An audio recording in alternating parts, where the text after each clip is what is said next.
So you want to beat your competitors. Let's talk about business rivalry. Competitive rivalry considers a number of different things. We may start off with competitor analysis, where we look at market commonality and resource similarity. We may look at drivers of competitive behavior, which include awareness, motivation, and capability. Then we look at competitive rivalry, where we look at the likelihood of attacks and responses. And finally, that leads us to outcomes, where some companies do better than others and gain a different market position and financial performance, which then leads back into competitive analysis and competitive rivalry.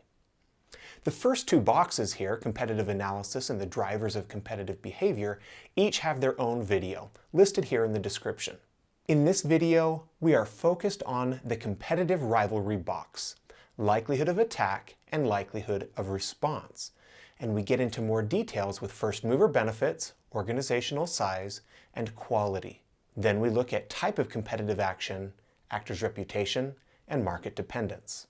Let's start by talking about first mover incentives. Have you ever heard of a company called Coca-Cola? Coke is still reaping the benefits of a first mover advantage that began in the 19th century. First movers can gain customer loyalty and market share that is difficult for competitors to match. Even though Pepsi only started about a decade later, they are still behind Coca-Cola, and probably always will be. Companies seeking a first mover advantage should invest in R&D, research and development, and advertising in order to build a brand and to build a loyal customer following. But first mover advantages are not guaranteed. MySpace had a first mover advantage in the social media industry. But MySpace lost the social media war to Facebook. So why doesn't a first mover always win? Second movers, like Facebook, have the benefit of learning. They watch how customers react to the first mover. They can learn from mistakes and provide products and services that may be even better than those offered by the first mover. Late movers respond only after significant time has passed.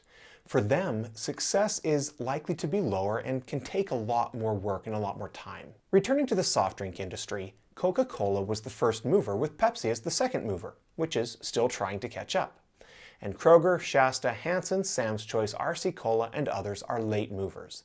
They can still make some money, but they'll never reach the success of the first mover Coke and the second mover Pepsi. As a side note, try a blind taste test with as many cola brands as you can. Just ask your friends which ones taste the best.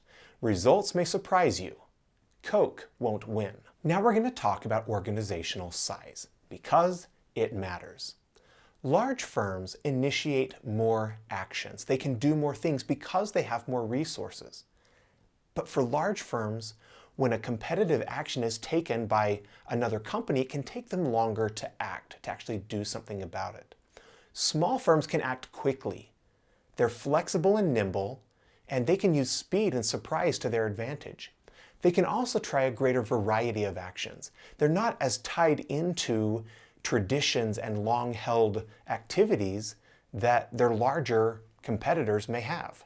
Herb Keller, former CEO and actually founder of Southwest Airlines, understood the advantages of being a smaller company even as his company was growing. He said, "Think and act big and we'll get smaller. Think and act small and we'll get bigger." Product and service quality also matters in a rivalry. Companies may seek to compete using either a cost leadership or a differentiation strategy. If you haven't watched that yet, check out the video down in the description so you can get some more detail on that. Trade-offs in cost and quality can become very apparent in a rivalry. Better customer service may include timeliness, courtesy, consistency, and convenience. Product quality may include performance, durability, special features, and aesthetics. Both product and service quality take time and money, but both can lead to a competitive advantage. Alternatively, giving up quality in return for a lower price may also lead to a competitive advantage and attract different customers. There are many factors that can lead to companies taking new competitive actions, and the same factors can also influence competitive responses from competitors. Competitive responses are especially likely when companies have taken actions or attacks that threaten their competitors, that could lead to their competitors having lower success. they're going to do something about it. Regarding competitive responses, we especially consider the type of competitive action, an actor's reputation, and the market dependence of the companies involved.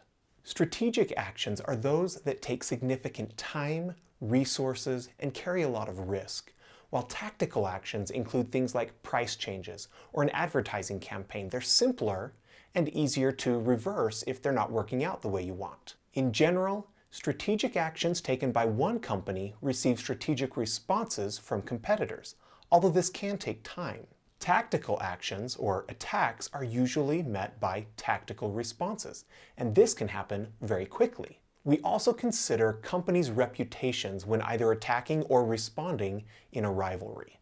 Michael Jordan was infamous for his competitive drive. If you attacked him or trash talked, he came back harder than ever. Some companies are like that. Walmart uses price matching.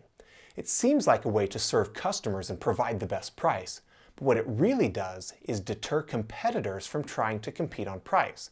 They can't beat Walmart on price, and Walmart does what it can to keep them from trying.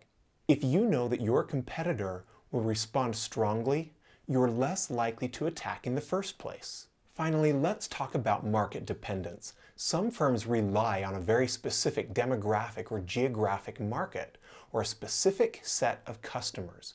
When another company comes and tries to take those customers away, they have to respond very strongly, or they'll end up failing. Payless Shoe Source relied entirely on the discount shoe market. Walmart ultimately beat them out, and Payless went out of business. You don't want that to happen to you, so you have to protect your most important markets. So remember, competitive analysis leads to the drivers of competitive behavior, and that leads to competitive rivalry, attacks and responses. This leads to outcomes, which then circles back and leads back into this process, continually happening every day. Now, I want you to describe 2 competitive actions that your company could take to try and gain an advantage over competitors. And then I want you to describe how your company could respond if your competitors took those exact same actions. Your market is critical to your company's success.